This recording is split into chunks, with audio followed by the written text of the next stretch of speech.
Hello, everyone. We'll be starting in the next 5 minutes.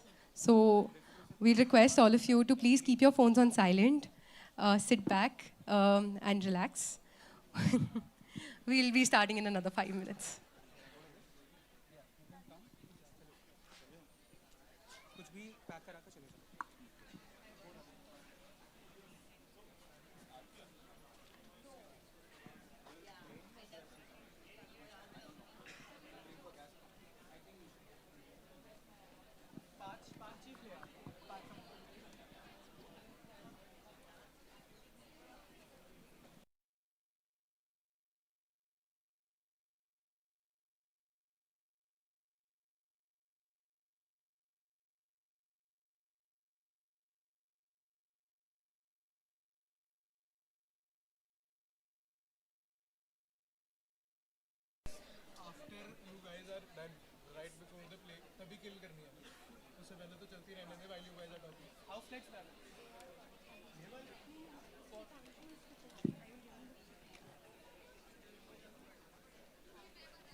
A very, very warm good evening to one and all present here. On behalf of the Guild of Actors at SPJIMR, or GASP as we call it, I, Janvi, welcome you to our 22nd annual production. Today, we celebrate. Today, we celebrate the zeal, creativity, and enthusiasm of the MBA students at SPJIMR. GASP is more than a club, it's a celebration of storytelling and collaboration. As we present the 22nd edition, we reminisce how, for over 2 decades, GASP has brought to life stories that entertain, challenge, and resonate with our audience. Before we start, we have a small request for you. Please keep your phones on silent. If you feel the need to leave the Audi, please do so only in case of an exigency. Please do not talk. And So the GASP team has worked a lot in the last few months to bring you this production. So sit back, relax, and enjoy. And I would request our Dean, Varun sir, to come on stage and say a few words about theatre or about his theatre experience.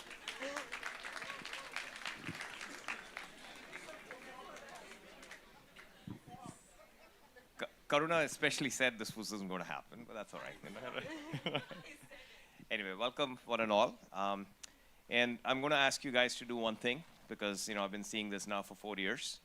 And there is really only one way to compare the various plays year after year. And two things you want to look at. When do you see the first dead body? Two, how many dead bodies do you see over the course of the play? Three, if they do crack out some wine or alcohol, which appears to be the case here, is it really grape juice or not? That you'd have to check that. And are they using the right glasses with the right bottles, all right? That's one way of staying engaged, okay? Enjoy the show. thank you, sir. We'd now like to invite our director, Aditi Kabra, to introduce the play to all of you.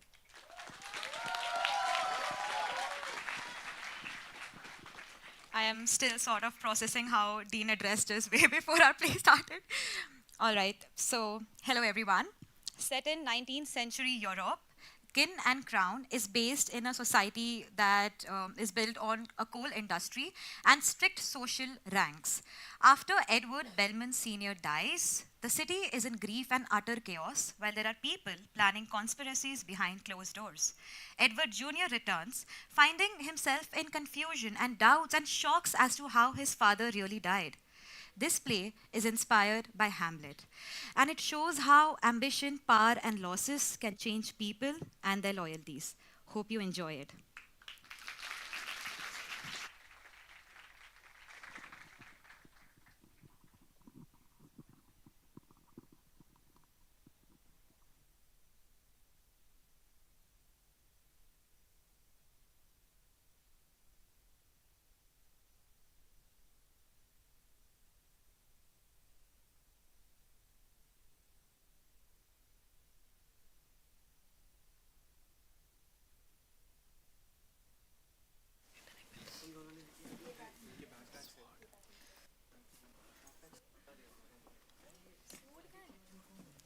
Sword कहाँ है sword कुशल का sword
If you're looking for the tickets, they're not there. I know where I keep my stuff. You know where you lose your stuff. There's a difference. Huh. See, sister, I know where I keep my stuff. Now call heads or tails for a seat by the window on the train. Heads. Oh, sister, you are born to lose. Shut up, idiot. We'll toss it 3 times. You want to bet 50 on the toss? From a seat by the window to 50, you're gonna ask for my kidneys next, aren't you? Anyway, I've known you long enough to not bet anything but the chance to hit you. Heads again. Sure. Tails it is. Now we've lost 2 times. You give me the 50 right now, Rose. Heads, tails, perfectly normal. I swear if luck had legs, it would run in the opposite direction every time it saw me. Don't stress, Rose. Any boy who saw you would also run in the opposite direction. Too much nonsense you started uttering. Don't do this in front of Victor. Hey, I mean, mother used to say I was born lucky. Maybe Victor and Simon are calling me to Westford to give me a prize or something. Prize for what? Losing out on all the leads in the factories? And I am pretty sure mother didn't say you were lucky. She said you were adopted. And we're going to Westford now. Things are serious there. You can't go into Eddie's home and act all unsophisticated. Sophisticated? With Eddie? Yeah, sure.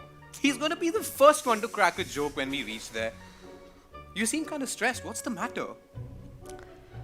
I don't know. I don't have such a nice feeling about our visit to the capital. I mean, being called so hurriedly, something's wrong. I can feel it. And things are just so dramatic in the company right now with Soho Alliance losing out on the Leeds Mine deal. And with Edward Sr. dying, I wonder whether our jobs are safe anymore. Rose, I think you're stressing too much about this. Hey, these are rumors. They are meant to be exaggerated. And moreover, we were invited to Westford. We just go there, say hello, pay our respects, and eat whatever expensive food rich people keep lying around. I wonder what our friend Edward Jr. might be going through right now. I hear he's still buried back in Germany, deep down in his books and research. Wait. Classic Eddie. I forgot to tell you something. What? He's coming back. Who's coming back? Him. Who him? Our old friend Edward Jr. Now the entire station knows about it. Sit. Let's see what breaking news they have for us today. Wait, what? Read it out, man. Don't keep the suspense building. The wait ends. Victor finally assumes the top spot for the coal trade. He will now be the head of the infamous gang of Soho Alliance. Finally? It's been only, what, 2 months since Edward Sr. died? I mean, the ink has barely dried on his death certificate. They're calling it stability, continuity, and a swift transition for the betterment of the company. Let's see if this new era is going to be as smooth as with Edward Sr. I hope they don't blow Westminster again. But are you sure you don't like violent fights? I mean, you play the villain in all our plays, swinging that damn sword of yours as if you're actually going to kill someone. Just wait until we go for our next play in Westford. I'll make sure I don't miss your head this time. Will we even have a play in Westford? I mean, ever since the Leeds mine deal has gone berserk, authorities there are maintaining strict vigilance over all the apparently fun activities. Anyways, with Chester on our side, I'm sure no police will even dare touch us. I've heard he has close ties with the Belmont family. And he even used to go drinking with the old man Edward. The old man who is now in heaven. Yeah, right. Chester will help us. That guy will do anything for money. Oh, look, there's Chester. You won't even dare say this in front of him. Come on, let's go. The train will arrive soon. You hear that, Gil? It's official. Yes, I did. Victor, head of the new Soho Alliance. It feels sudden. Doesn't it feel sudden?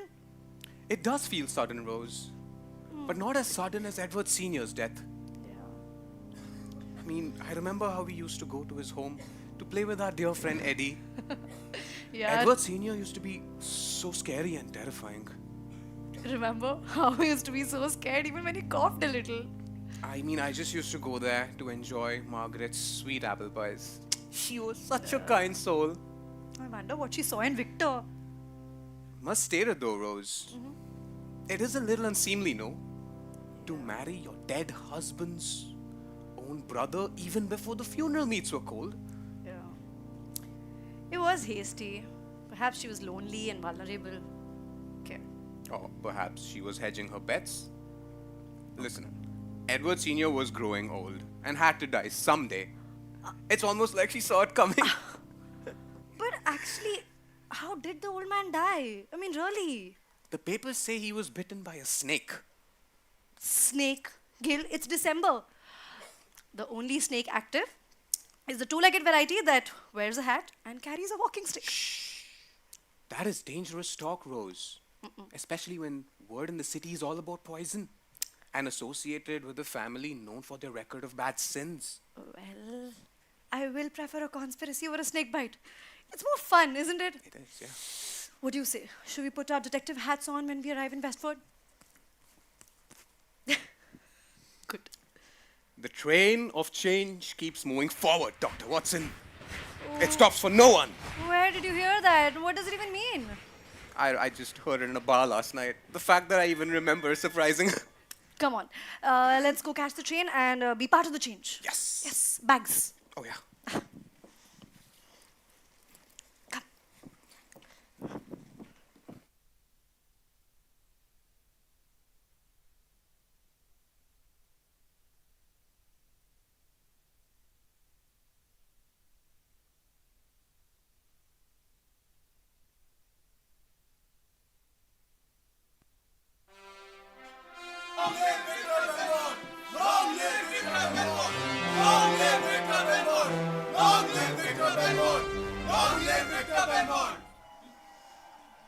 My fellow Alliance members, today we have gathered here to pay respects to my brother, Edward Sr. Belmont, by not letting what he built slip through our fingers.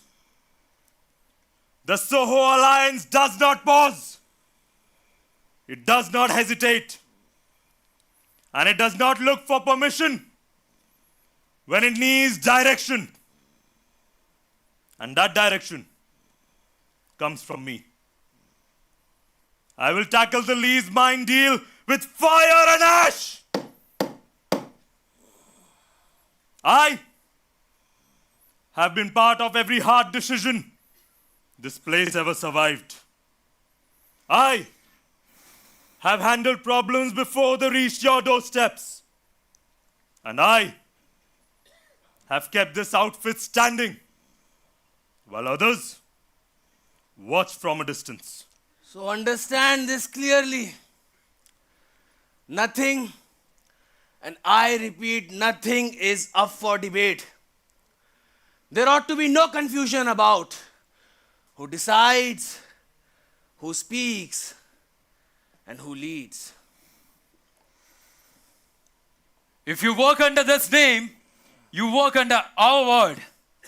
And that word keeps the money flowing, the streets calm, and our rivals quiet. This house is still strong. We are the biggest coal movers in the country, and we shall keep it that way. Anyone, I repeat, anyone who dares to come in our way shall be dealt with. So with that, I present to you Simon and Connor Sinclair, the new Chief Advisor and Head of Security of Soho Alliance. Together, we will take this company to heights never achieved before.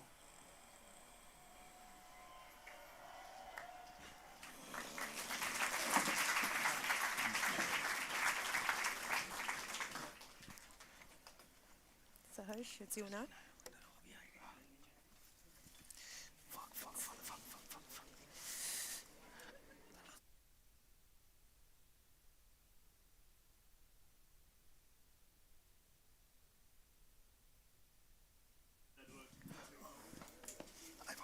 If only they knew how tiresome sainthood truly is.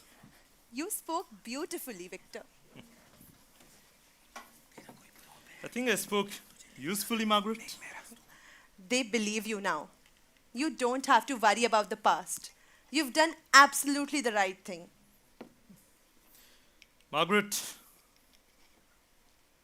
belief is cheaper than truth and far easier to sell. And you're good at selling, be it coal or false ambitions. False ambitions?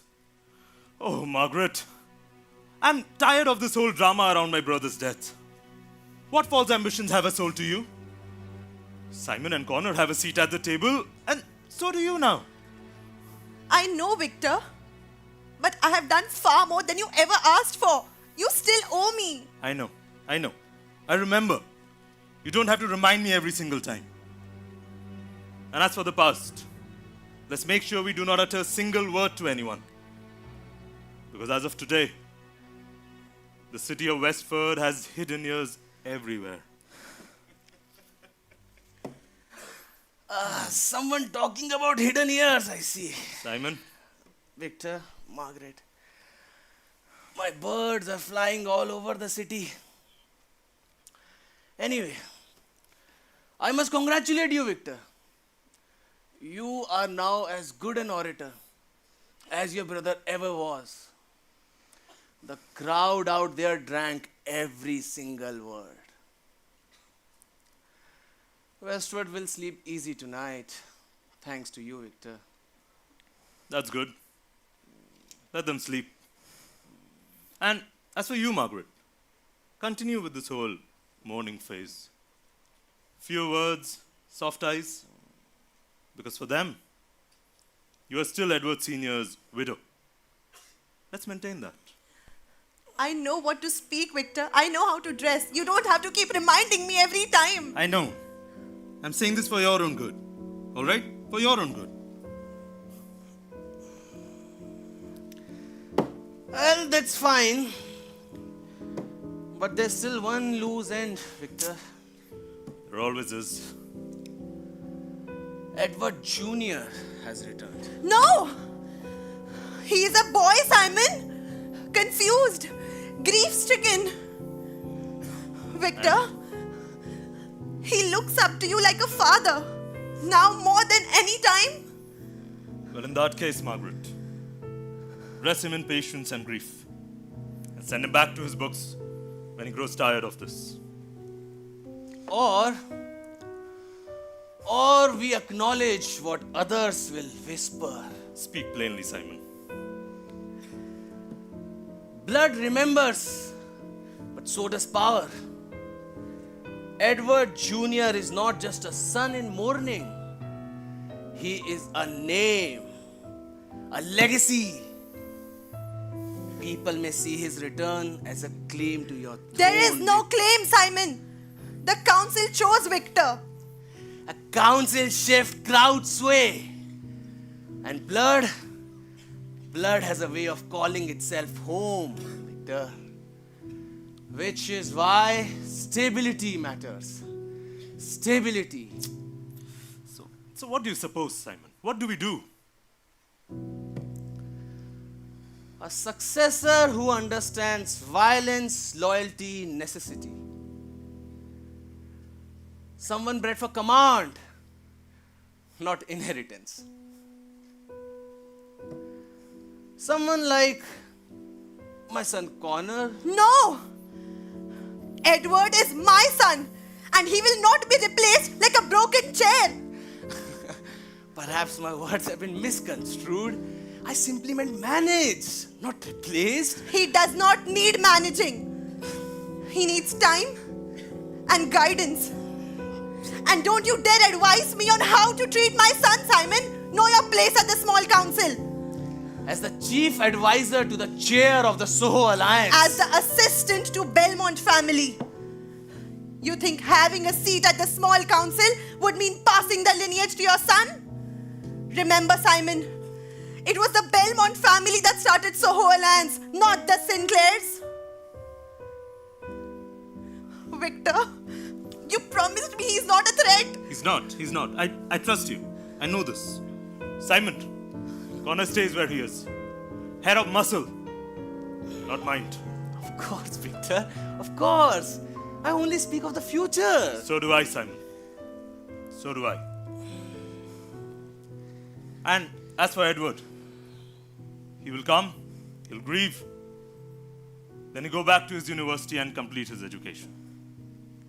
Meanwhile,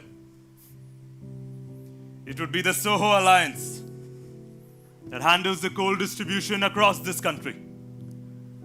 Our empire will be greater than Napoleon ever imagined or could achieve. Certainly, Victor. Certainly.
All these letters.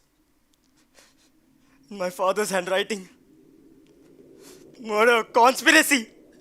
What is going on in my house? Who is writing me these letters?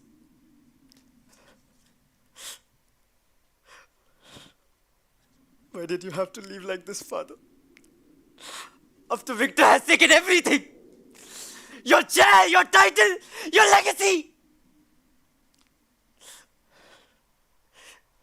He's even taken Badr now. I don't know what I'm supposed to do, father. Help me.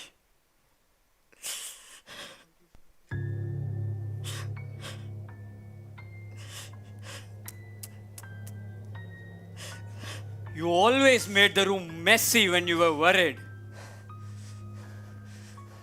Who is that? You may not see the body, but I'm sure you'll remember the voice. Is that... Are you actually... Dead? Yes. Real? Almost. No. This can't be happening. I think I'm losing my mind. You're not losing your mind, son. You're the son of Edward Sr. Gather yourself. I'm here because you need me. Tell me what happened, father. They say it was suicide. But no one will look me in the eye. Not mother, not Victor. Dad, was it really a suicide?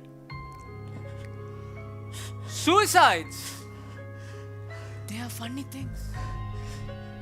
They happen suddenly, or they are arranged suddenly. What does that mean? I'm not here to give you answers, Eddie. I'm here to nudge you towards those right questions. But I'm not like you, father. I can't lead this company. I can't even stand up to Victor. You don't have to stand up to him. If you truly learn what happened. So, you're saying someone... Careful. These walls have ears. Please, Father. Please, just tell me the truth. Seek the truth, and you will know why I still linger. I don't know if I can do this, Father. Then pretend you can until you do. I'll return. But when you're ready. No. Dad! Dad! Eddie? Come in.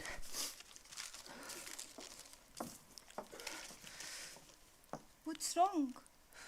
You look like you haven't slept. I don't sleep much anymore, Eliana. Neither do people who think alone too loudly. You should let someone help you. Like who? Your family? Victor? Simon bows. Connor threatens. That's their whole performance. Careful. They're my family. You don't get to reduce them to cartoons just because you hate them. I don't hate them, Eliana. I see them. The real them. And yet, they're still standing. Which means you need to be careful before underestimating them. What about you, Eliana? Where do you stand? I stand where I choose. And right now, I stand in this room because you need someone who wouldn't lie to you. You expect me to believe that? After today? After Victor has taken everything from my father? Your father built an empire on patience, not suspicion. Don't lecture me about him! Then don't accuse me of betraying you. If you keep seeing enemies everywhere, you'll end up alone. You sound just like them, darling.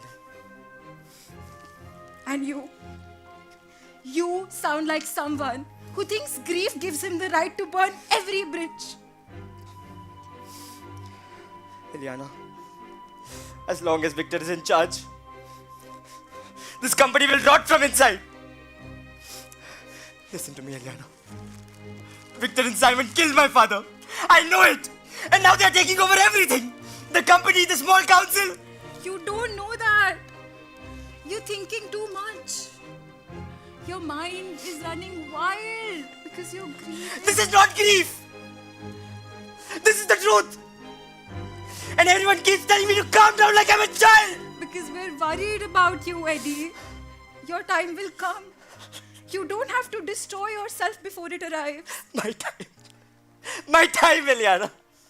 What do you think I'm doing all this for? My inheritance? I just want the truth. What truth do you want, Edward? You do not belong here. And that's why your father sent you to Germany. Because he wanted the best for you. Please, remember that. Your father's death was a horrible tragedy. But it was a suicide. I know you don't want to hear this. But your father was very troubled lately. He wasn't talking to anyone or coming to the council meetings. My father's death was not a suicide, Eliana. My father was no coward to commit suicide. He was killed. And look what has happened since then. No investigation, no answers. Victor has taken over everything. Eliana, I don't want you to agree with me. I just need you to understand why this is tearing me apart. Please tell me I'm not alone in this. I know your heart wants justice. But the world, it doesn't pause for grief.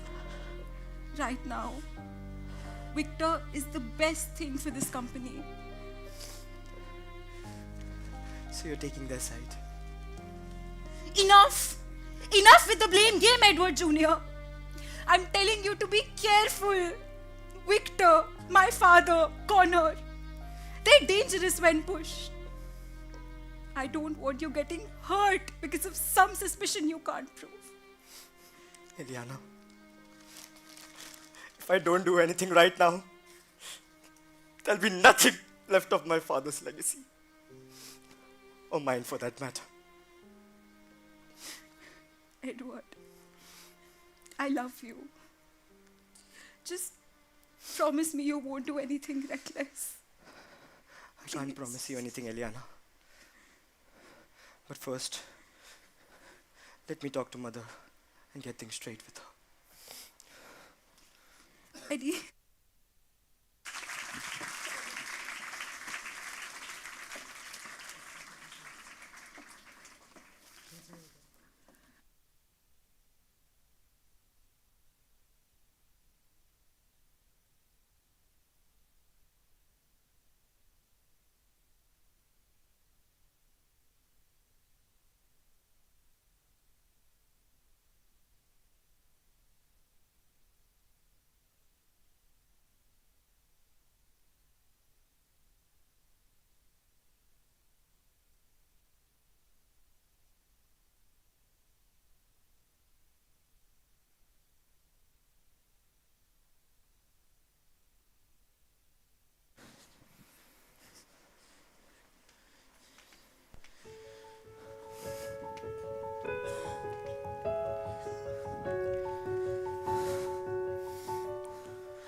Look who's here.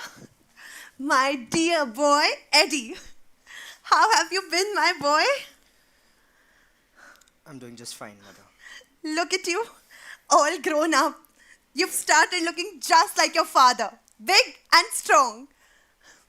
How's college going, Eddie? Or are you just working out all day? College is fine, Mother. There's a lot of work to do. A lot of people involved. Well, I hope they didn't protest when you left right in the middle of it. No, they did not. Why the rush, Eddie? I mean, you could have visited after your work. It's fine, Mother. I believe it's imperative that I'm here. Yes, Eddie. It's so lovely to see you. The last time you were here was during your father's birthday. How have you been, my boy? I know you loved him dearly. I'd be lying if I said it hasn't been difficult, Mother. Even today, as I arrived, I wished you were out there to welcome me. Or how I wish he was out there, galloping on his horse.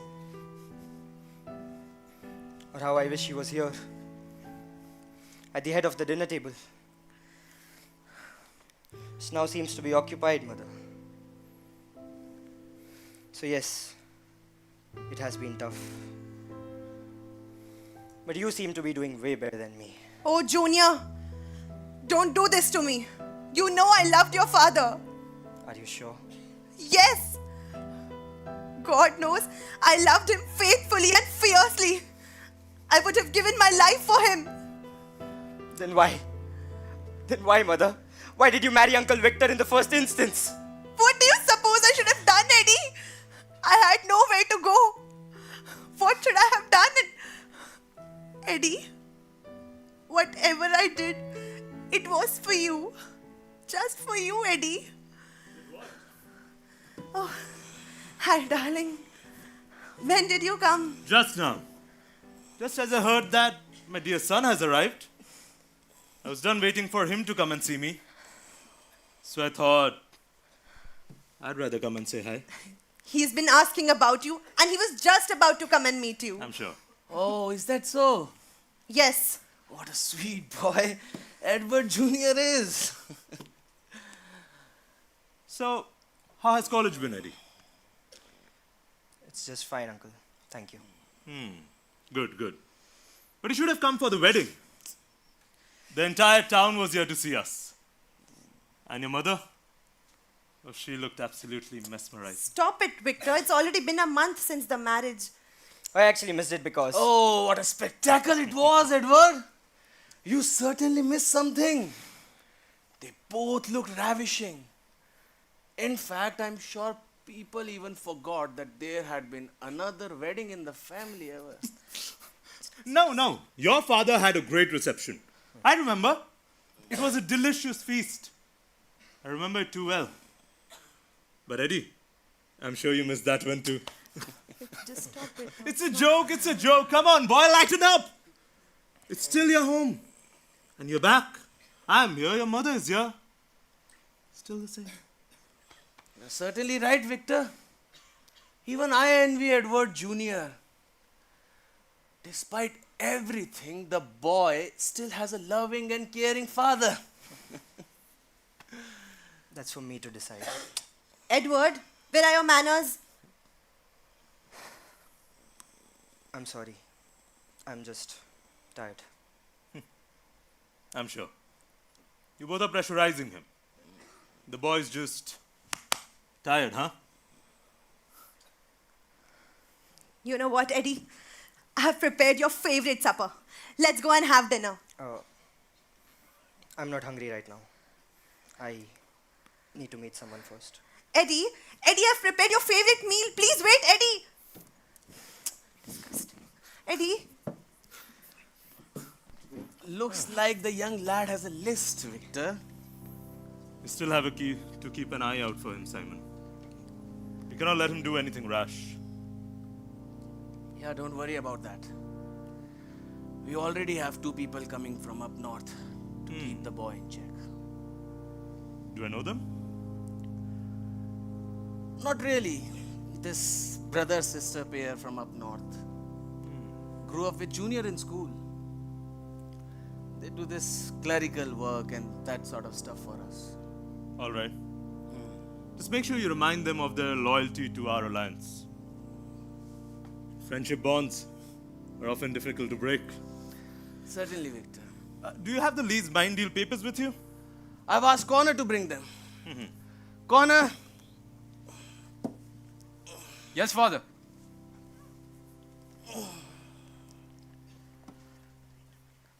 Yeah.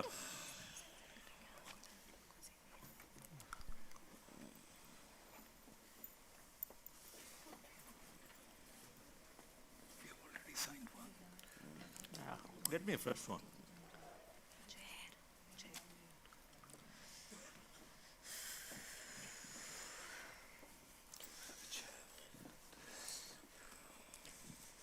This place feels like it could arrest you without asking. We wouldn't ask. What's with the dull lighting though? This is not how I remember the house. oh, look who is here. Ravensbury's favorites. Yeah, good to see Lund Westford still standing, sir. Always does. You make sure of it. How are things up north? Steady, sir. Rail contracts are holding. Smaller vendors are falling in line, and factories are all purring with coal distribution. Good, good. That's very good. Always remember, discipline spreads faster than fear. Now, anyway, remind me, which one of you is Rosencrantz. Rose? Gilderston. Gil. Terribly sorry. So many faces these days and the age. I remember. You're the ones who handled the Portman's reroute last winter. Yes. Cost us 3 wagons. Saved us 6 weeks. Acceptable math. And that's why we were quite happy when we heard that you guys were coming down south. Our pleasure. Very pleased indeed. But Westford can be overwhelming. We managed before. You've managed Ravensbury. Westford, the city is a different kind of animal. Yes, and you are living closer to the headquarters now. Of course. Westward isn't quite forgiving, I must tell you. I oversee the security now. Every corridor, every door, every lapse under my watch. We understand. Understanding isn't what is required, is it? compliances. Do you know how fast news travels in the city? Gonna fast? Only when someone wants it to. Anyway, you guys must have heard, right? Edward Jr. has returned. How is he? Sir? Oh, the boy is quite unsettled. And we are really worried for him. Present, polite. Not quite here, though. He always disappears when something is wrong. These matters. Which is why we have asked for you. We want you to be near him. You want us to help him, sir? Not to help him, but to notice him. Notice So- what? When he looks tired but says he's fine. When he stops eating. And when the night gets longer than they should. I mean, you guys were with him before all of this, before all these responsibilities, before all the expectations. So he trusts you, right? Yeah. His father's death has left a space none of us can fill here. Oh, he won't speak with you, sir? He won't speak to anyone. But he might talk to you. But what if he doesn't? You still sit with him, enemy. And if something feels wrong, Or the boy seems overwhelmed, both of you reach out to us immediately. Of course, sir. We've been loyal to Edward, sir, since childhood. We will look after him, and we will also make sure he's not involved in any deal of the Leeds. There should be no mention of any deals or company activities to Edward. These should only come from us. Only from us. We'll make sure that is the case, sir. Yes. Good.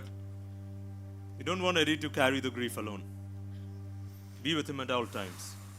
Make sure you're protecting him, even if he tries to take his own life. Certainly. Certainly, sir. That be all. You can leave. Thank you.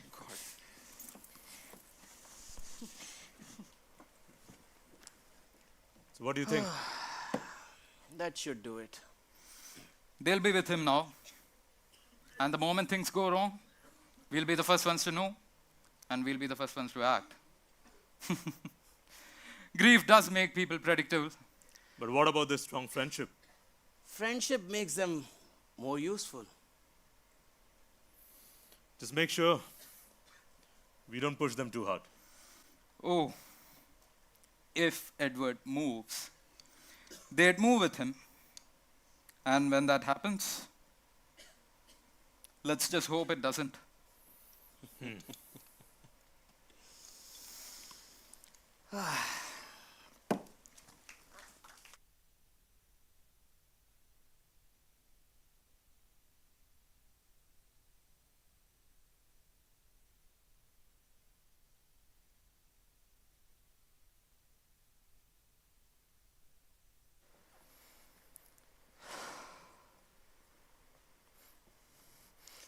You've got to be joking. No. No, no, no!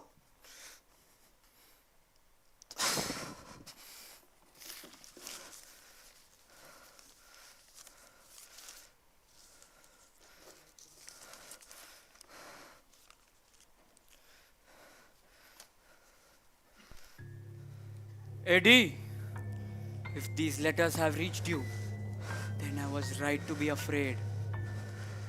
What they tell you will be neat, official, painless.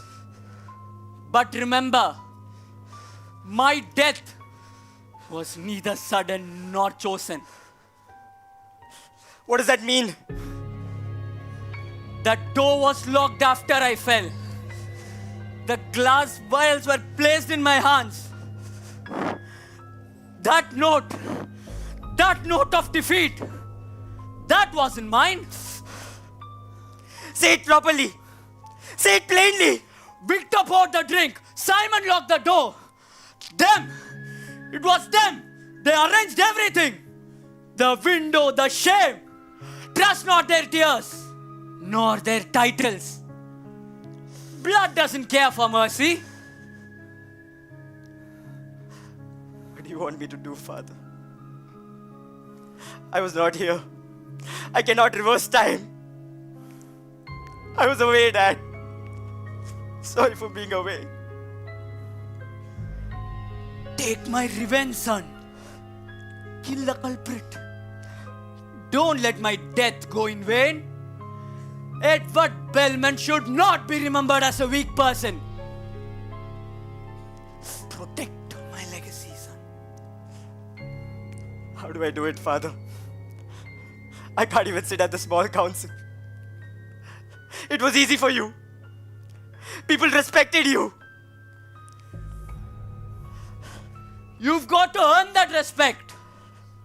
Prove you've got what it takes. Edward, I believe in you.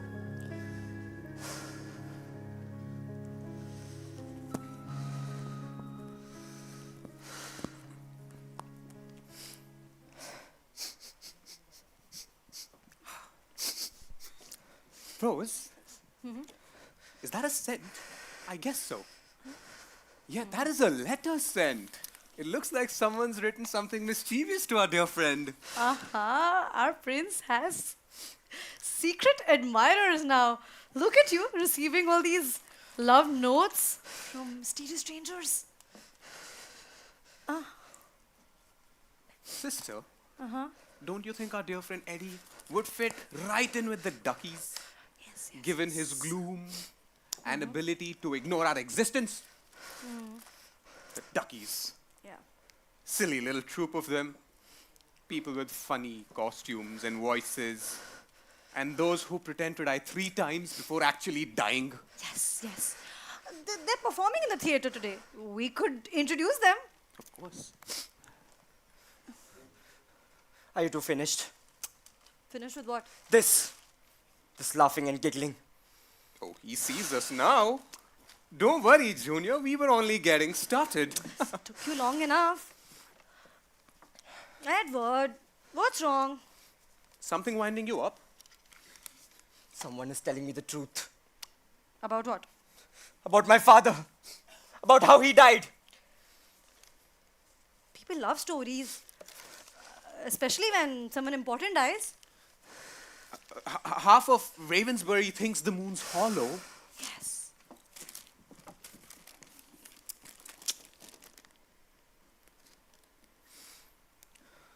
This Whoa. skill.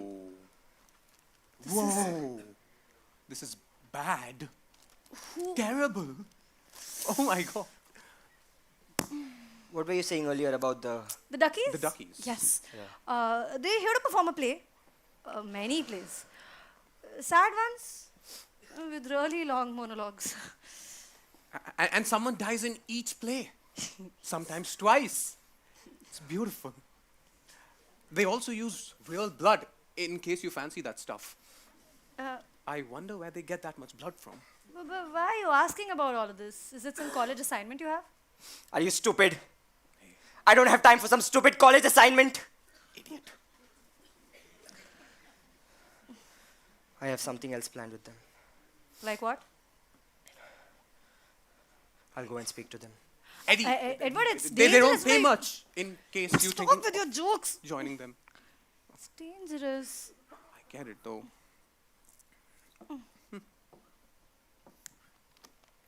Rose? What is betrayal? Now? You want philosophy now? In the ruin of broken oaths lie the ruinations of kingdoms. What does it even mean? Did you understand it? I don't know, I just wanted to read some fancy English. Come on, let's go.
The actors are the face of the play.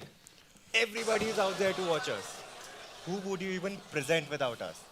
Ever heard anyone asking, who's the writer? No. They ask about us, the actors. Is it?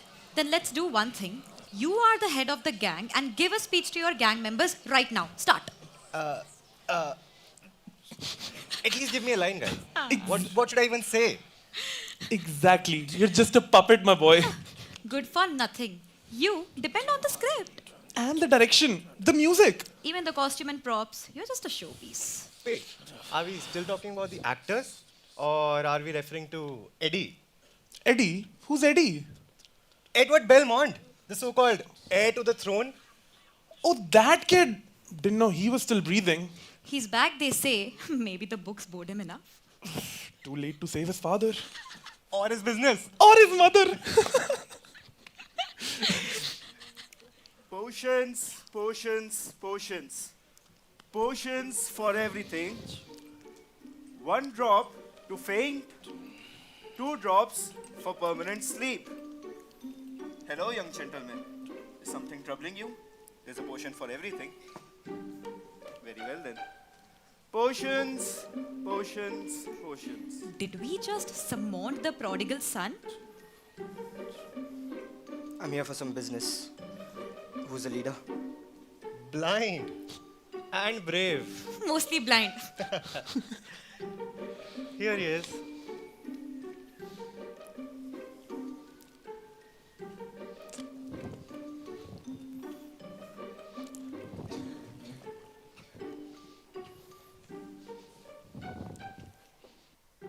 So, Eddie.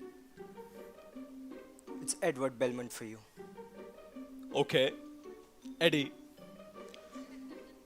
Long names are for tombstones. Like myself. Chester the Jester. Would look nice on my tombstone, right? But what does a boy like you want from men like us? A play. Ah, that's it? I was expecting threats, or tears, or both.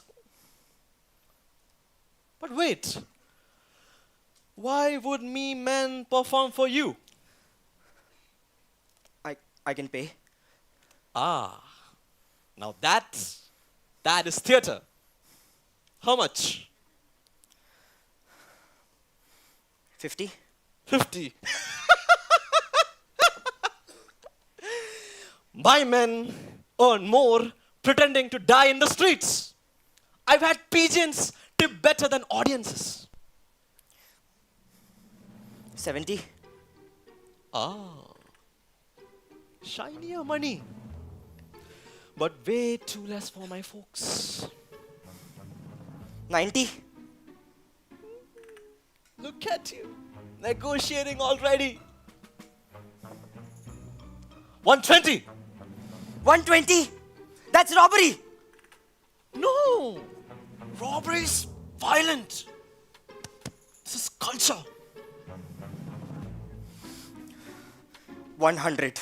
Not a penny more.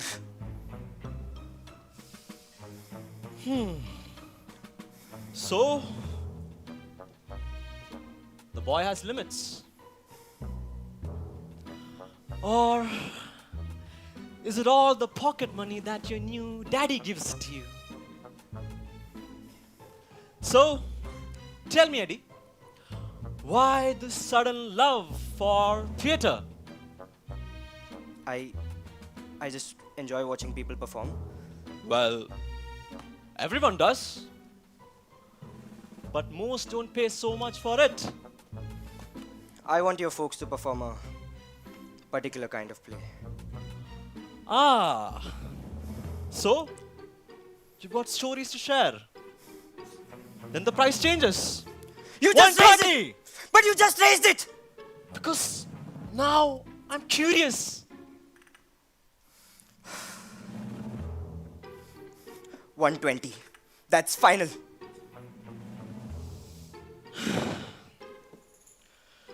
Trivial. Very trivial. But fun money. Look at you. I finally made you angry. Calm down, my boy. We will do your little play. Good. Thank you. But before that, what sort of name is Duckies for a theatre group? I hope you guys don't dress up like ducks in your shows. It's not about duck costumes, you idiot. We changed the name of our theatre group to Duckies after one of our very own was unfortunately killed by a duck. Wow. Pretty violent duck, I suppose. We adopted the duck later on. Ate it for Thanksgiving last month. So Eddie, regarding the play, I won't ask you why. And you don't tell me either. Mystery keeps men alive. Works for me. Okay. So, how do you want it done? Simple. Almost foolish. Ah, folk style. People feel safe when they laugh. You bring your folks to a grand theatre hall, and we will be ready in the evening. Okay. And Eddie, whatever game you're playing, make sure you can afford the ending. So, what's the plot? So once upon a time, there was a king.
Victor.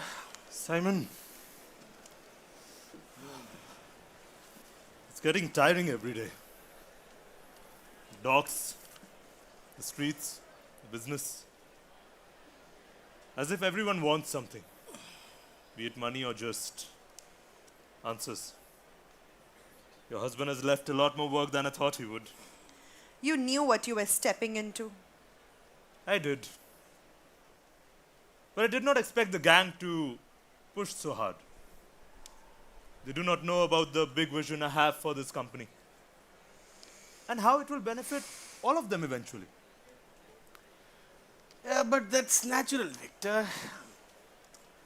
When leadership changes, people tend to test the edges. It will get sorted in time. Don't worry. They test to see if the blade is still sharp. And is it? Sharp enough. That's enough talk of blades. This evening is meant to calm people, not frighten them. Still, appearances matter. This gathering tells the city that the gang is still united. And confident. Eddie's idea of confidence is unusual. My boy is different. Of course, most men throw dinners. His boy throws actors on stage. And street actors at that. I mean, these people perform for whoever pays, whoever watches. There's nothing to it. That's what makes them honest. They don't pretend to be important. Everyone pretends to be important, dear. Eddie didn't say what the play was about. Not a single word to me. Definitely not me. Then it's deliberate. He used to talk too much. Now, he explains nothing. Grief often does that, Margaret. It turns your thoughts inwards. He hasn't been. I'd say distance is safer than anger. Anyway, what kind of play do you think he would have planned? Something unique. Eddie always believed uniqueness is appreciated and leaves a mark on people's mind. Or something violent? Could be. After all, violence is easy. I mean, anyone you can shout or spill blood on stage. It's easy. Eddie wouldn't choose something empty. You certainly speak with great confidence, Eliana. I know how he thinks. Do you? Yes, I do. I love him and I know him. That may be enough. Whatever it is, it's meant to be watched carefully. Why do you I can say tell that, that much, Victor? Simon, because I think there's some intention there. Then let him show it. It's just a play. Plays make people bold. They say things out loud. An audience decides what it means. Is that them? Yes. Seems like they're starting now. Finally. I'm sure this is meant just for entertainment. Please sit back and enjoy. If you say so, Margaret, I hope the same. Let's watch. The story goes back as old as time. Let me tell you the tale of a king who trusted too kindly, only to be poisoned by the ones he loved. What happens when the minister decides he could just be the master? He takes another man's destiny into his own hands. And when the king's guard decides to kill the very thing it had sworn to protect. The king sat down, unaware, as he went to attend an unexpected guest.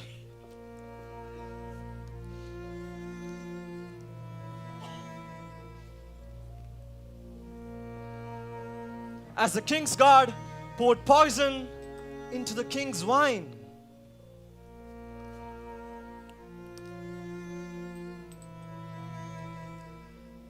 Death watched it unfold with solemn eyes.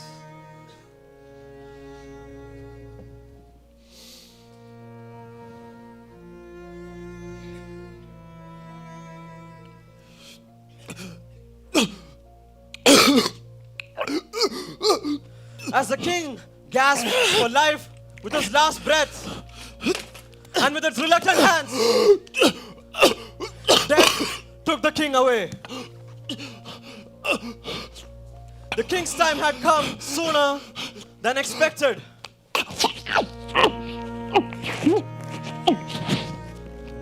But alas, when you play the Game of Thrones, you win or you die. I wish I could tell you here's where the king's tragedy shall end. But brace yourself, for the betrayers placed the vial of poison in the king's cold hands. And lo behold, the brave king had committed his own death. The kingdom watched as the minister took control of everything and wept silent tears as the kingslayer led armies to losing wars. When ambition blinds a man, he sees neither kin nor family neither friend, not love.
The crowd believed it was art,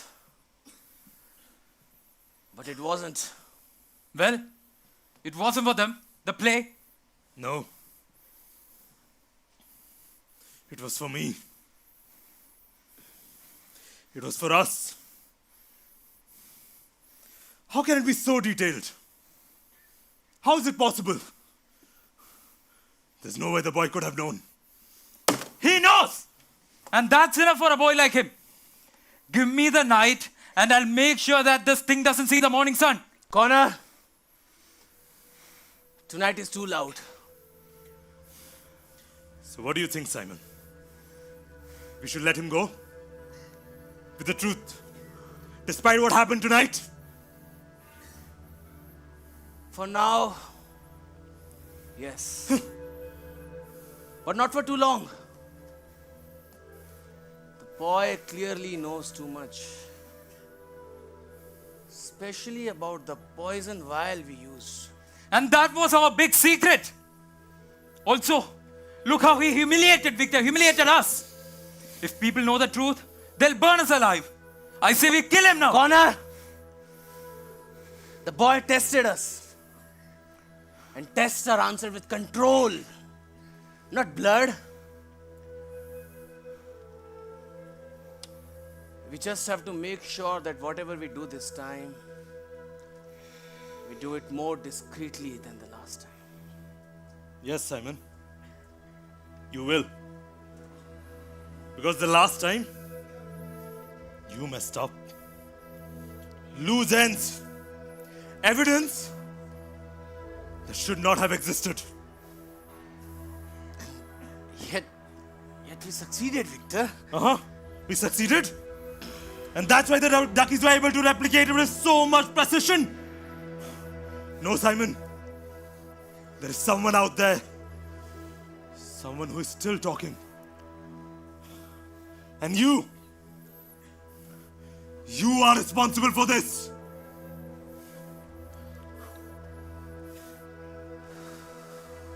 And the control you keep talking about. How are we going to manage that?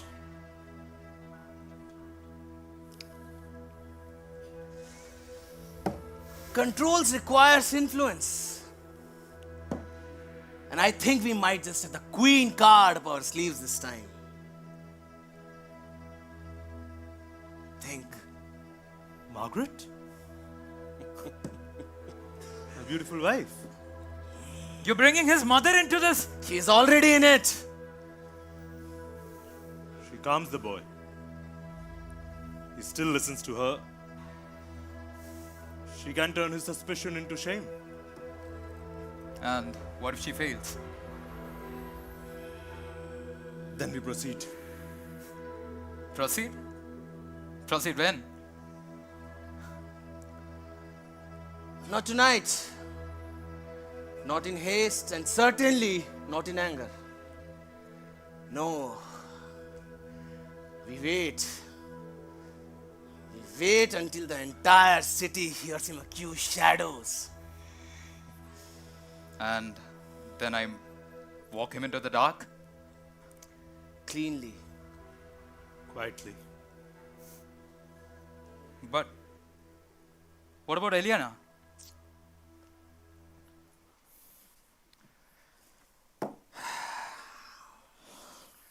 She does complicate the situation. Love is a variable you cannot control, Simon. It's for the best that Eliana stays away from him. Certainly, Victor. Certainly.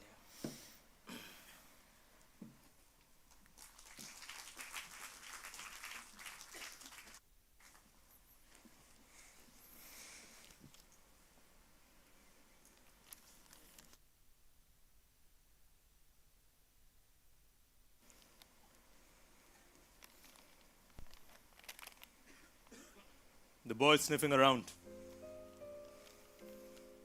Questions? Doubts? I thought he would crumble, not grow a spine. What makes you say so? You sound really surprised. Don't act ignorant to your son's act, Margaret. You saw what happened out there. The play was about me. It was about us. It was a simple theatre. You're reading too much into it.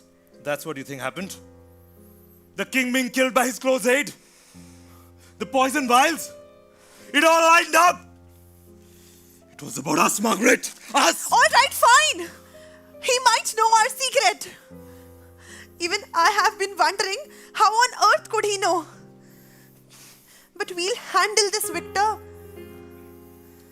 I expected the boy to stay frightened, obedient. Loss has a way of sharpening the mind, even when the body looks weak.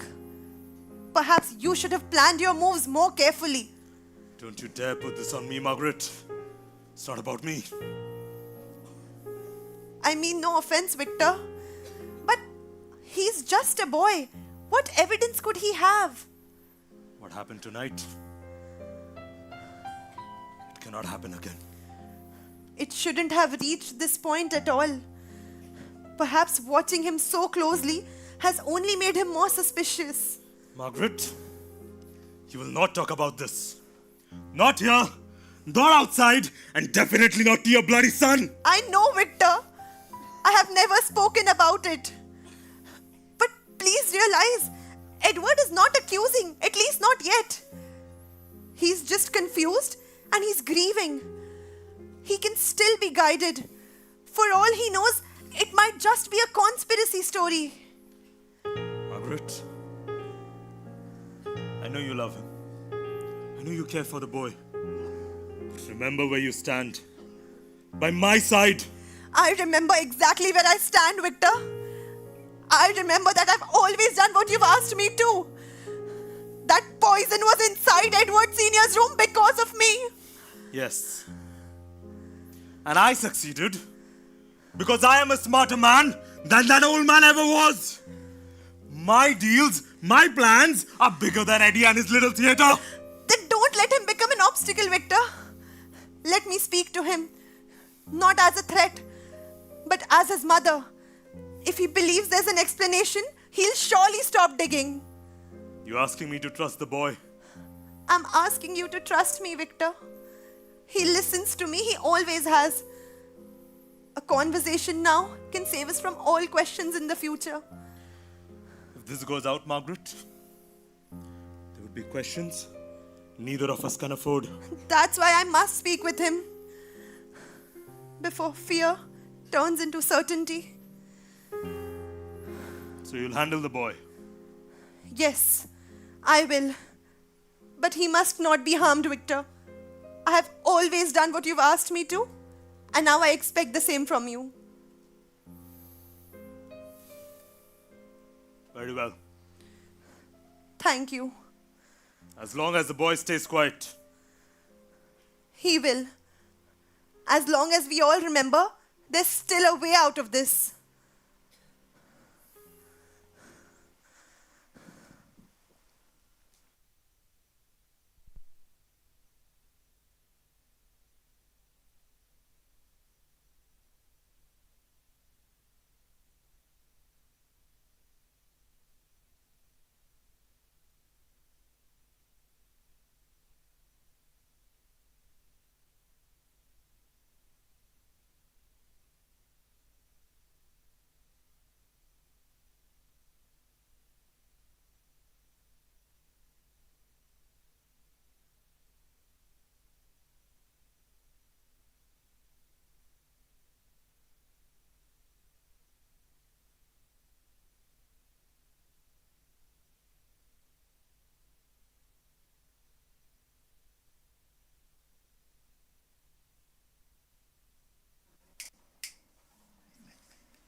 Sit.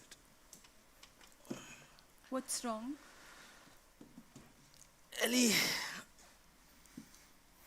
I need you to do something for me. Yes. You need to stop seeing him. Seeing who? Don't be clever. Eddie? Yes. Why?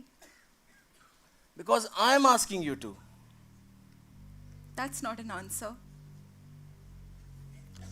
Your father asking you to do something, that's not enough of a reason. You were fine with it before. You never questioned it, never warned me. What changed? Circumstances. They're not the same anymore. How? I don't understand. Right now, he's everywhere. Asking questions, sniffing around. All I can say is that he is dangerous. To whom? He's not hurting anyone. This ends here. You will cut ties. No messages, no letters, no meetings. You need to understand something, Ellie. This family survives by staying quiet, by staying obedient to my demands. You are the ones who chose Eddie for me. And now that I truly love him, you're asking me to distance myself? I have been obedient all my life. I've silenced myself just so I could be convenient for you. That engagement was nothing but an arrangement by Edward Sr. so that Sinclair stayed within the alliance. That's it. Don't you understand what family means, Ellie? I fear a criminal family more than I fear any person outside these walls. My Edward is nothing like the two of you. Oh, he will be. Once he gets the smell of power, he'll be as bloody as the rest of us. Don't fool yourself, Ellie. Junior will forget you the moment this thing you call love fades. But we won't. Your family, your blood won't. You're scared. I could see it in your eyes during the play this evening. If Eddie is in danger, I deserve to know why. What you deserve right now is protection. The situation is as unstable as it could be. And if you go anywhere near the Belmont home, you could end up in trouble. This isn't protection. This is punishment. If this is what family is, then I don't want any of it. Watch your tone. You're speaking to father. I won't stay blind just because the truth frightens Enough! you. You're hiding something. Today's play, The Vials of Poison, I've seen them You before. are asking questions that don't concern you, Ileana. Don't think we are locking you in the house, Ellie. This is for your own good. You can't. You can't lock me away like I'm I a child. can and I will! Connor! Please, brother. Please don't do anything to Eddie.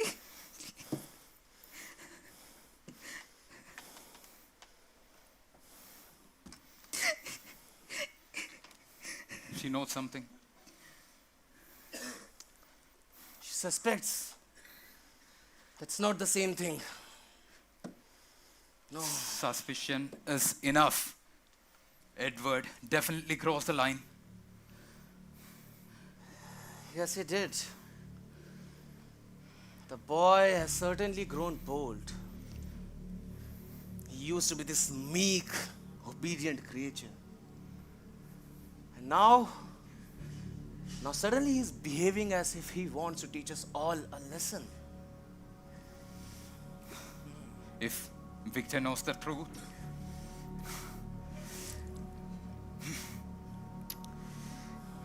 Easy, Connor. Easy. Victor still thinks he can solve everything without killing him on the spot. Don't react, Connor. Think. He keeps forgetting that dead men don't talk. If we don't, Edward will, and he'll be so quick that Victor won't even have time to react and will be buried alive by the mob. You think I haven't thought of this? If Victor's facade is destroyed, then we lose all our power and credibility. The Belmonts will live on with another heir.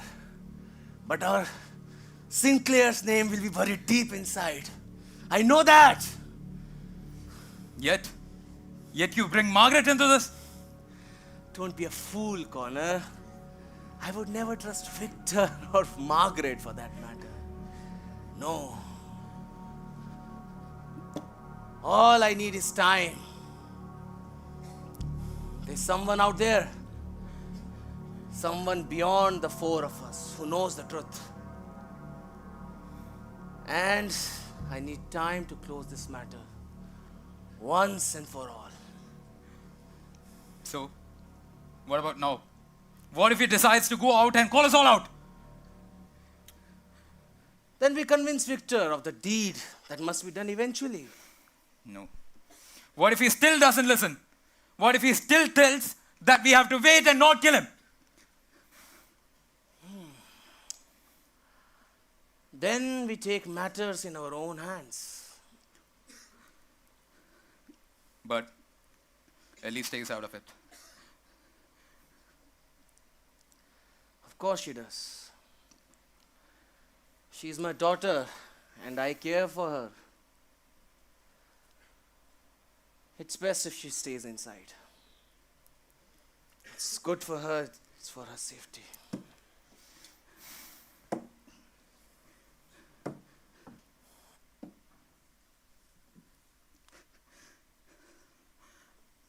Blood. Victor. No alternative. They're going to kill him. I won't let it happen. I won't let him die.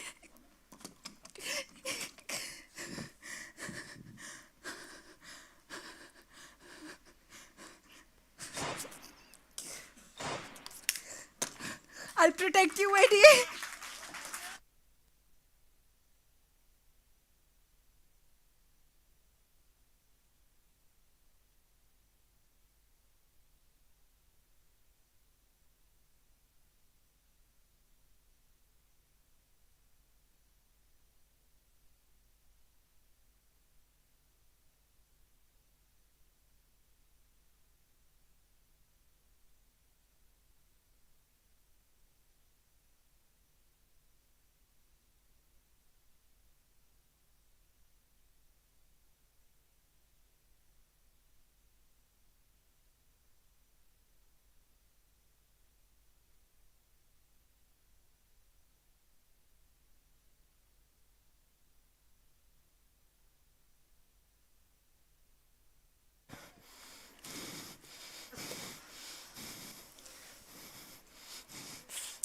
Did you see that? Did you see that? What happened tonight? It wasn't surprise. It was recognition. Recognition is still a feeling, Eddie. And feelings can lie, especially in public. Bodies lie. Faces don't. The instant that scene played out, the poison, the collapse, his hands began to shake. Not from shock, from memory. Or maybe from guilt, Edward. Oops, there goes. Guilt of something else entirely, of something we know nothing about. That wasn't guilt. That kind of guilt weighs you down. That was a man hearing his own confession spoken out loud. Okay, even if it is recognition, what do you do with that recognition?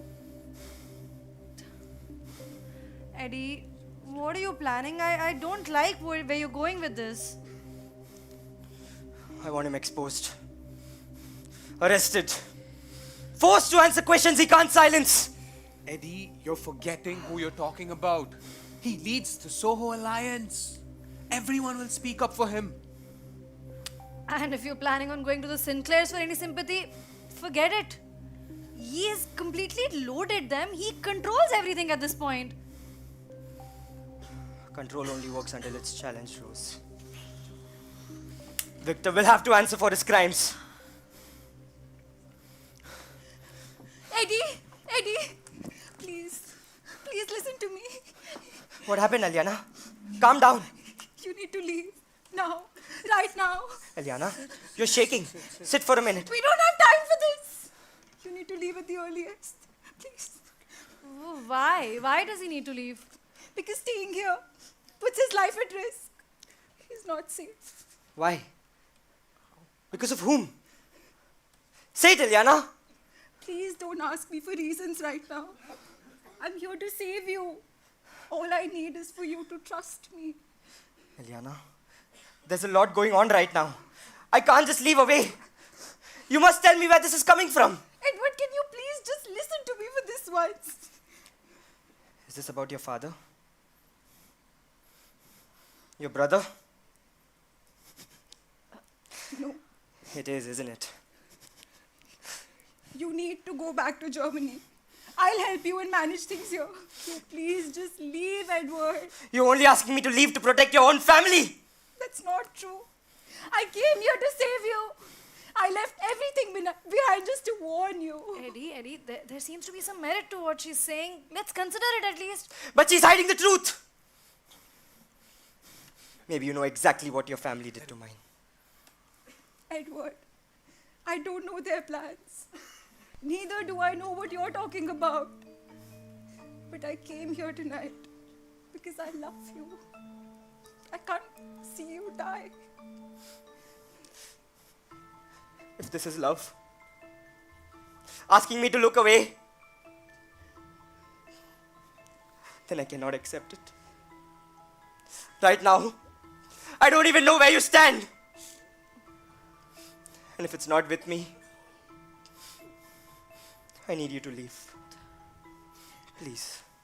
Edward, will you? Just leave!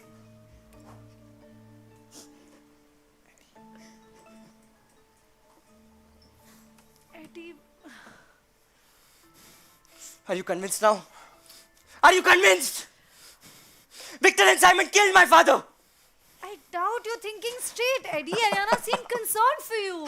Rose. Can't you see? They're all conspiring against me. Even Aliana. Eddie, are you crazy? We've known Eliana since school. I'm not crazy. I'm in my senses. I know what I see.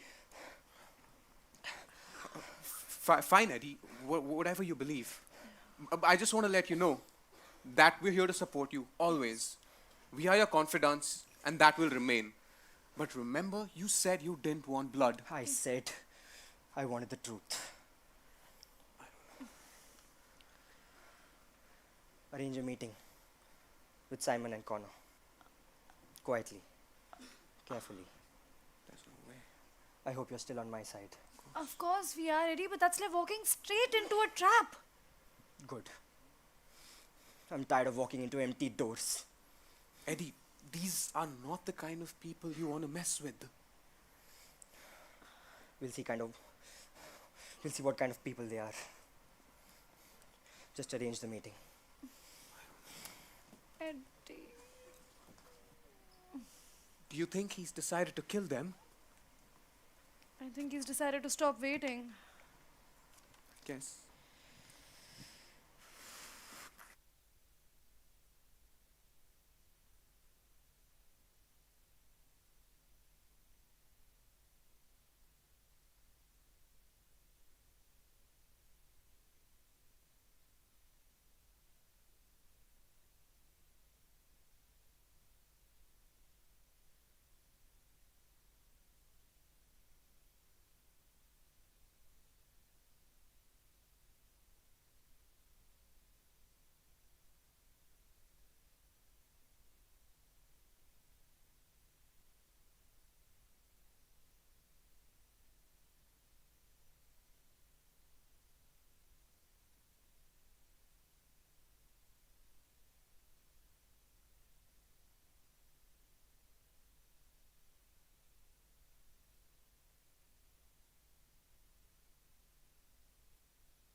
The boy has no value for time.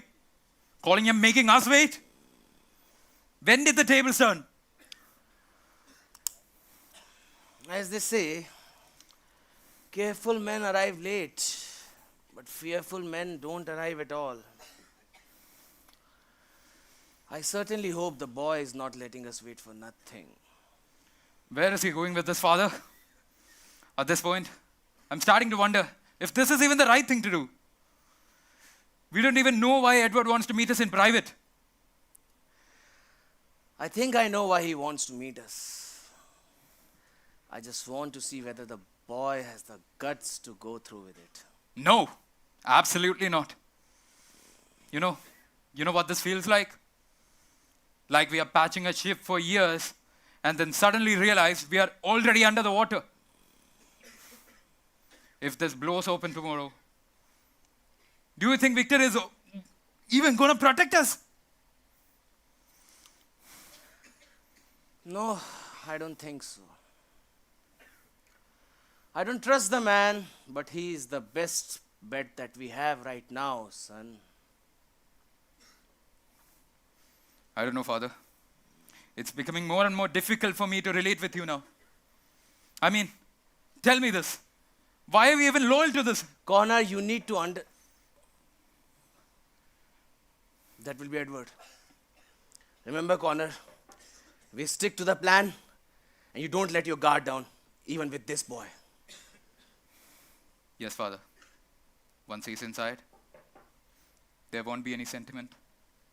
We'll just talk and get on with it. Exactly. Come in.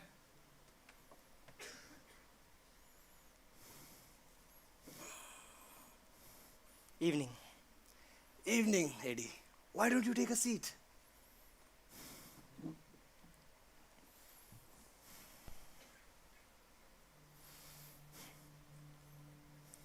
Funny how this room feels different when it's empty.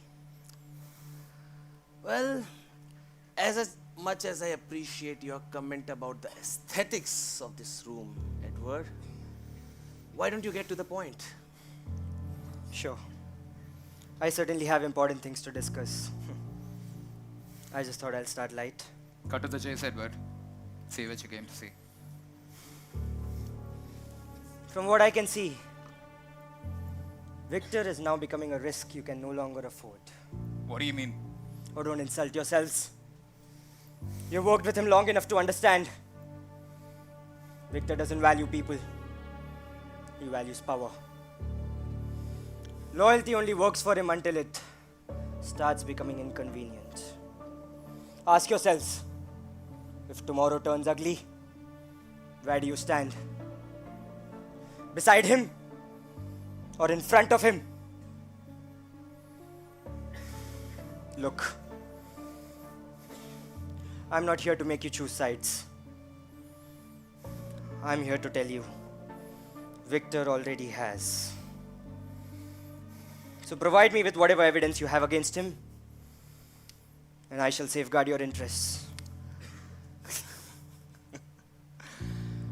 So let me get this straight. You want us to betray our partner, a partner that we have associated with all our lives, for a boy who walked into the town 2 days ago. Simon, try to look beyond my words. I'm not asking you to betray your partner. I'm only asking you to stop calling him one. You expect us to trust you?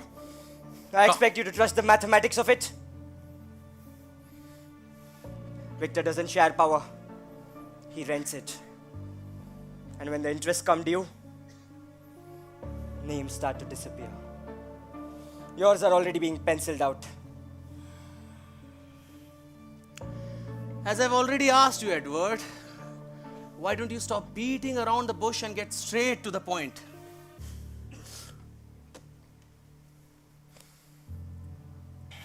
I want a settlement. One without blood, without bodies. Victor goes to jail. Publicly and permanently. You guys can keep your shares intact and your hands clean. A simple ending. You keep talking about us, but we are not fools. Tell us, what's in it for you? The truth. About my father. About how he died. And I get to silence this noise inside my head and whatever it's been turning me into. And as for you, Simon, you're much closer than you think. Ileana and I are about to get married soon. You wouldn't want anything to happen to poor Ellie now, would you? So let's not pretend anyone here is truly in control.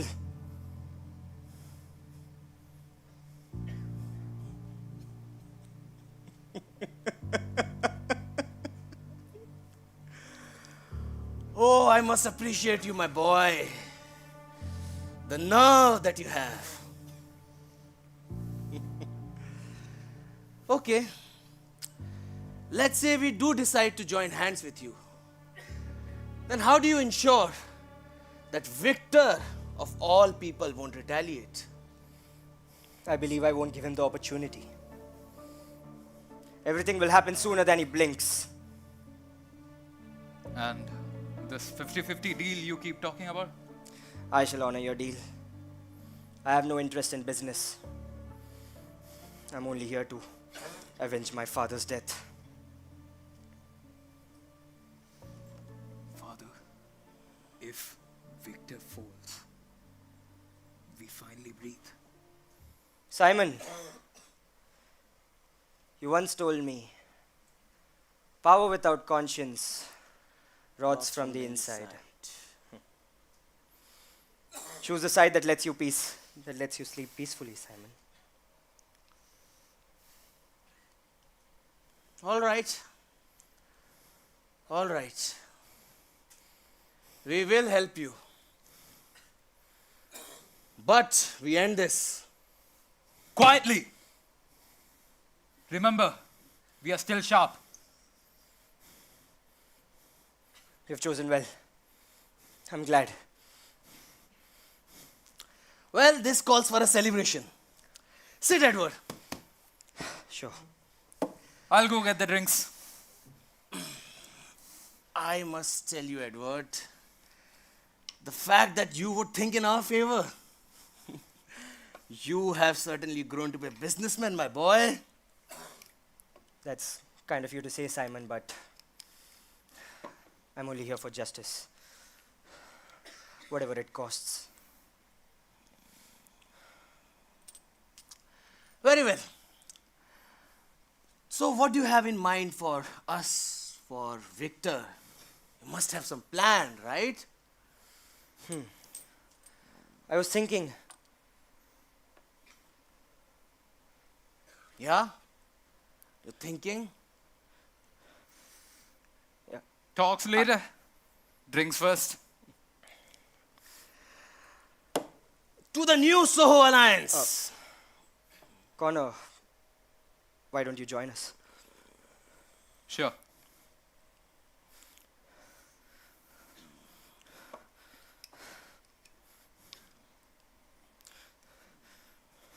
One drop to faint. 2 drops for permanent sleep. Right, Connor? Connor!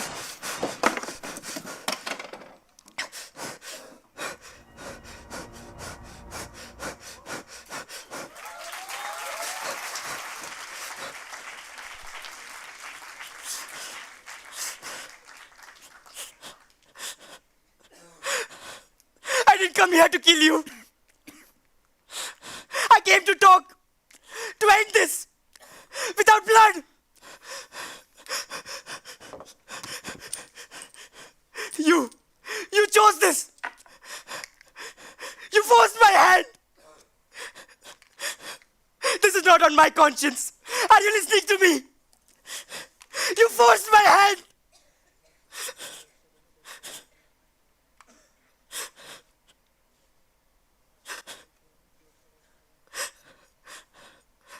I've done exactly what he did. I've become him.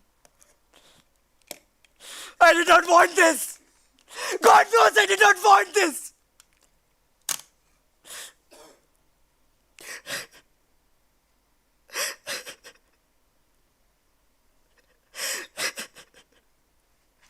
Help me, Father. Please. You didn't become him, son. You finished what he began. Silence built this grave. This is the path now. And it does not end here.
I did not come here to stand behind me, Edward. Don't turn around. What have you done? I've come here to kill you. No.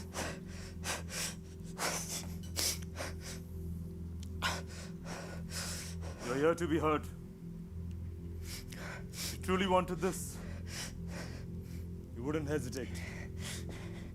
People who die while praying attain heaven. I won't let you have that mercy. You murdered my father! I tried to save this. You tried to replace him! I tried to protect this family! What is this? You think this is rage? No. This is grief. That does not know where to sit. You're not a killer, Eddie. You're just a boy. Boy lost in anger. A son. But you're my son. You sent men after me. I sent your mom to bring you home. She knew. You You were becoming someone she did not recognize. Whatever you have done, Eddie, it's fine. I can protect you. Allow me. Allow me to help you. Only your death fixes things now. I've come here to avenge my father! You only remember the version of your father that smiled at you. You do not know about the doors he closed behind himself. He was a kind man! He stripped your mother of her voice. He silenced men. Deals collapsed. Good men walked. This empire was falling before I ever touched it. But all of this are. They know what you've done. Stop it! Eddie. You're bluffing! Eddie, put the gun down. I can still save you. Let me protect you like I always have. All right? Come here. Cut!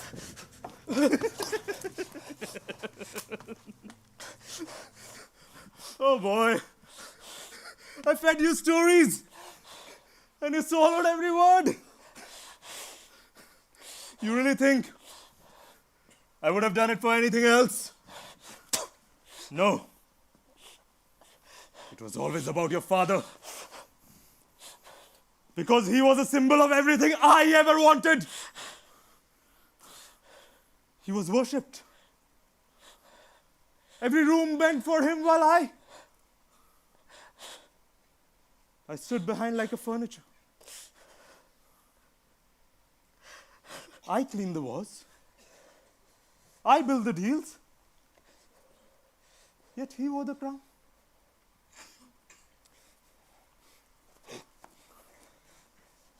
But Margaret, I loved her before he ever touched her. The moment she walked into this house, I knew she was meant to stand beside me. And now she does. Not out of love, but because I won. I killed your father because I hated him. He lived the life I deserved. But look, Eddie. I took it all from him. I got everything! You asked me if I would kill you. Of course I would. If not killed, erased. You are no heir to my throne. You're just a little boy with a gun. Weak. Just as your father. But your mom, she loves you so much. She still thinks you're a brave man. Funny. But what else do you expect from a mind of a whore? Victor! Hey!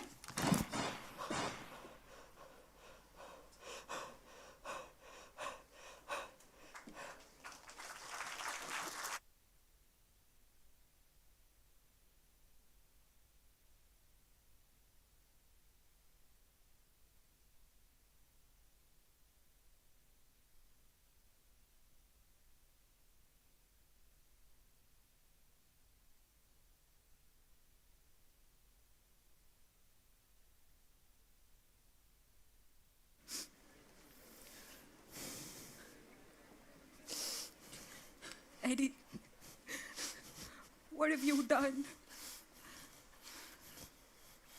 Edward! I said your name.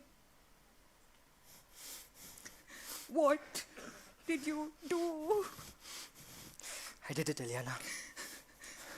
I finished it. Every last one of them. It's so quiet now. The letters, the threats, the men who thought could not be touched. All gone. Do you know who these men were? Everyone who needed to be. Say their names. Say their names! Simon, Connor, and My father. My brother. You killed my father! You killed my brother! And now, you're standing here, smiling at me like you've done something noble? they were in our way, Eliana. In your way. I defended you. Every time someone said you were wrong, I fought with them. Every time they warned me about you, I fought with them. I didn't mean to hurt you, Eliana. I only did what had to be done. You destroyed me. And now, you've become what you hated the most. A murderer. Just like Victor. I'm not anything like him. I did all this to end him.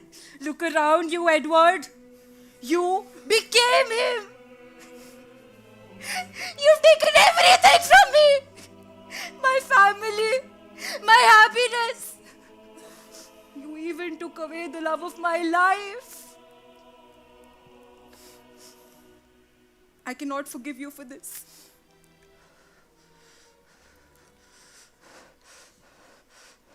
You doubted me. You doubted my loyalty. You chose blood instead of trusting anyone who loved you. So this is mercy. Eliana, For them. calm down. We can talk this out. Stay back. Stay back, and I'll shoot you. Eliana, calm down. I said stay back! Please.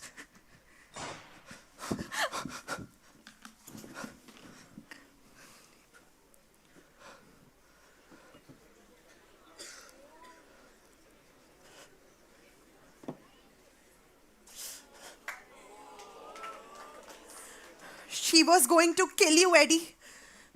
I could not let that happen. Why? Why did you do this? I did what had to be done. She was not a threat, for God's sake. She was not going to kill me. Eliana, you were the love of my life. You did not deserve this. She stood in the way, Eddie. She had to go. In the way of what, Mother? Of you. You reaching the zenith of where you belong. Everything I ever did, Eddie, was for you. Yes, Eddie. I'm the one who planned all this. Do you know who wrote you those letters? What? The ones in your father's handwriting. The ones that kept you up all night. The ones that pulled you back into this house. I did. No. You're lying. I wrote those letters, Eddie. I had been married to him for 20 years. I could have signed his name blindfolded. I told you how he died. I told you who did it. I put the knife in your mind and I turned it until you couldn't sleep. You made me think he was speaking to. I only told you the truth, Eddie. The truth about your father's death. The death of the man you were closest to. You exploited my father's I death. used your love for him. There's a difference, Eddie. And what about her? Was she also part of your grand scheme? She was your weakness.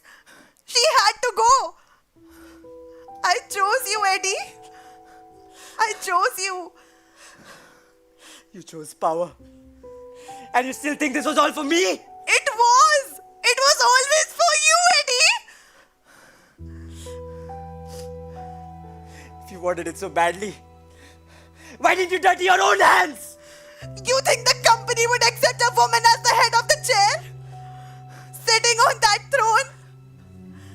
You know it, Edward. I always chose you. I kept you alive.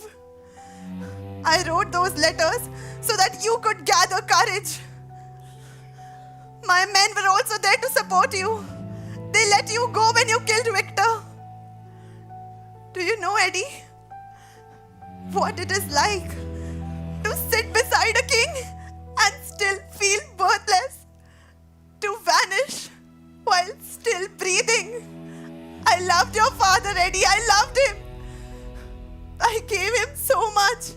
But when he grew old, he gave me nothing back. I don't want any of this. You claimed this place. By blood. By bullets. I don't want any of it. Not your company, not your love, nothing. No, Eddie, please.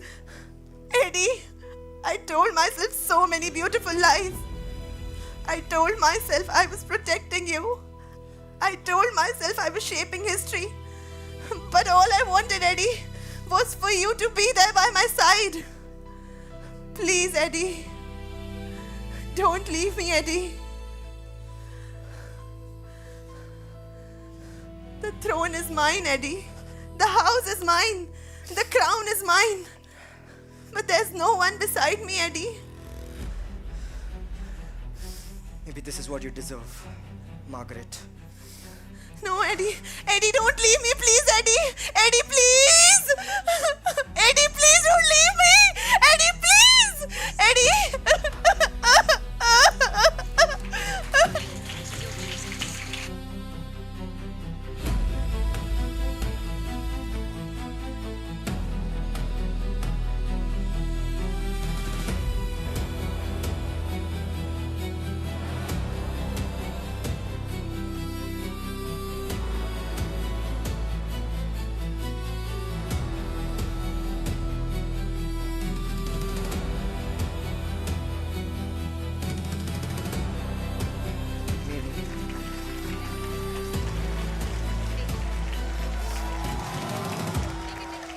Maybe we are too engrossed in search for power.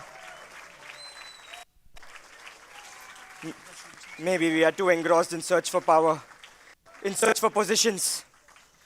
We ask questions of who deserves, while the real question is, to be or not to be.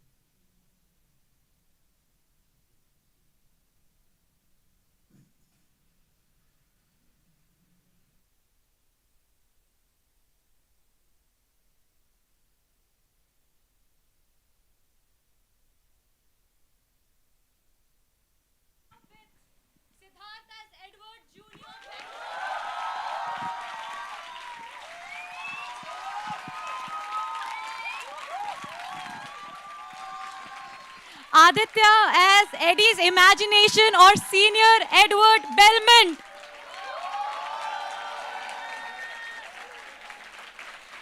Saharsh as Victor Belmont. Shinika as Margaret Belmont. Vrinda, Eliana Sinclair. Yash, Simon Sinclair.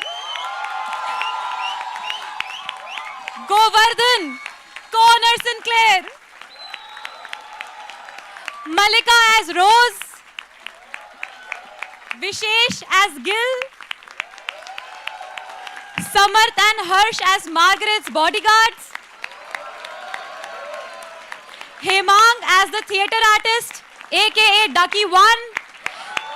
Kushal, theatre artist, aka Ducky 2. Nishil Chester, the lead of the theatre group.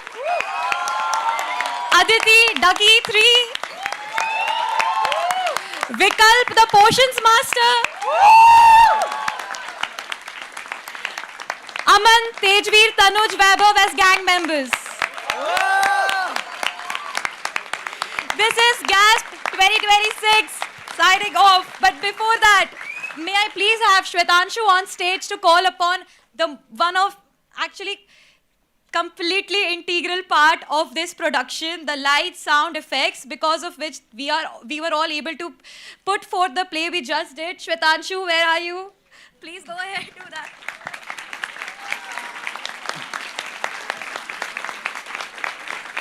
Now, to our wonderful audience, Dean, the faculty, their family members, we're truly grateful for your presence here today.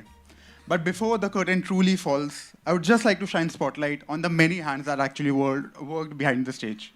So please give them a round of applause when they come in. First of all, our assistant showrunners, Hardur and Vanshika.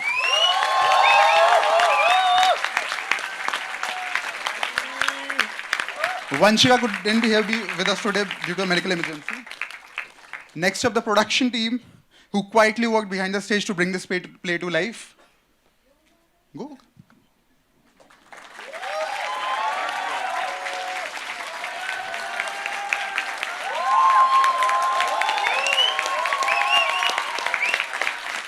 Our costumes team, led by Upasana Nandi.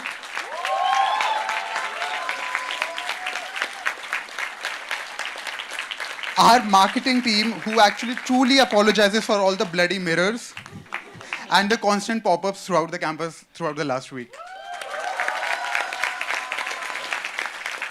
A big applause for our lights and sound stream. And finally, but not the last, our writers, who have put their hearts and soul into this, led by Simran Kaur.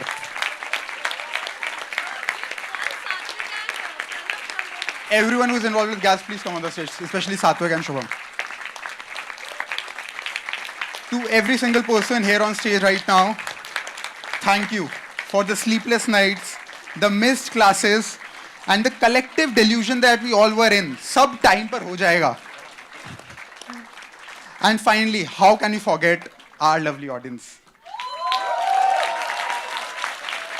Thank you for showing us once again why we do all of this. To Karun. Yeah. Aryan, please also come. Aryan is also the second assistant director with us. He also couldn't be with us because of a medical emergency, but he was equally important. To Karuna ma'am, thank you for being the captain of the ship and guiding us throughout. And honestly, this was not just a play. It was a piece of our heart, mixed with a little bit of madness that you saw on stage. But for the last time this year, it's a wrap. Good night. Thank you.